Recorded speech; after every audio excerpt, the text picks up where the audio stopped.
بسم اللہ الرحمن الرحیم نحمدہ ونصلی علی رسولہ الکریم اما بعد۔ ناظرین، اس وقت حی الرایہ کے اندر موجود ہوں، اور یہ مدینہ منورہ کا بہت تاریخی اور مشہور علاقہ ہے، اور اس روڈ کا نام ہے طریق امیر المؤمنین سیدنا عثمان بن عفان رضی اللہ تعالی عنہ۔ اس علاقے کو الرایہ اس لیے کہا جاتا ہے، حی الرایہ، منطقہ الخندق، یہ آپ سامنے دیکھیں، منطقہ الخندق حی الرایہ۔ اس علاقے پہ مسلمانوں نے خندق کھودی تھی، اور اسی نسبت سے اس کو منطقہ الخندق کہا جاتا ہے۔ اور حی الرایہ اس لیے کہا جاتا ہے کہ رایہ عربی زبان میں کہتے ہیں جھنڈے کو، تو خندق کے دنوں میں مسلمانوں کا جھنڈا اس جگہ پر نصب کیا گیا تھا۔ ابھی آپ کو انشاءاللہ وہ پہاڑ دکھاتا ہوں جس کو جبل الرایہ کہا جاتا ہے، اور اس کی نسبت سے پورے علاقے کو حی الرایہ کہا جاتا ہے۔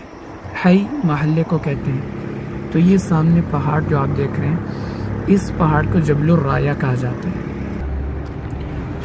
اسی پہاڑ پر خندق کے ایام میں آپ صلی اللہ علیہ وسلم کا خیمہ نصب فرمایا گیا تھا، جہاں پہ آپ نے خندق کے دنوں میں قیام فرمایا اور مسلمانوں کی آپ نے کمان فرمائی، ان کی قیادت فرمائی۔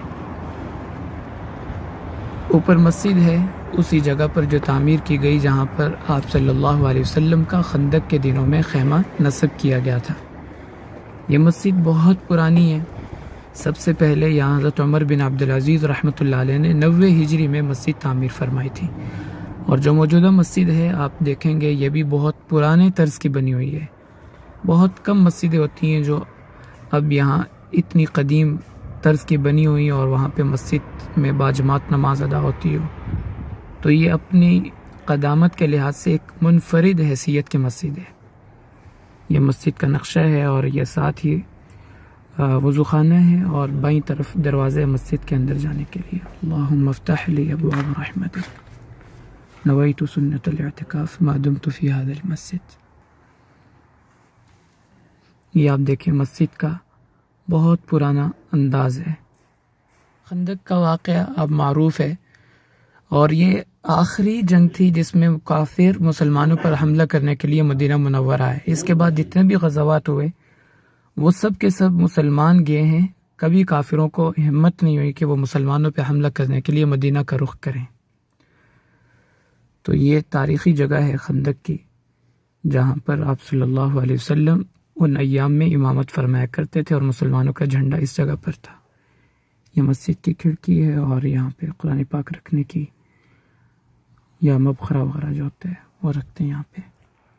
یہیں پر وہ مشہور واقعہ پیش آیا جب آپ صلی اللہ علیہ وسلم اور صحابہ کی کچھ نمازیں قضا ہو گئیں، تو آپ صلی اللہ علیہ وسلم نے فرمایا بدعا دی کفار کو، ملأ اللہ بیوتہم وقبورہم نارا حبسونا عن الصلاۃ، کہ انہوں نے ہمیں نماز پڑھنے سے روک دیا، اللہ ان کی قبروں کو اور گھروں کو جہنم سے، آگ سے بھر دے۔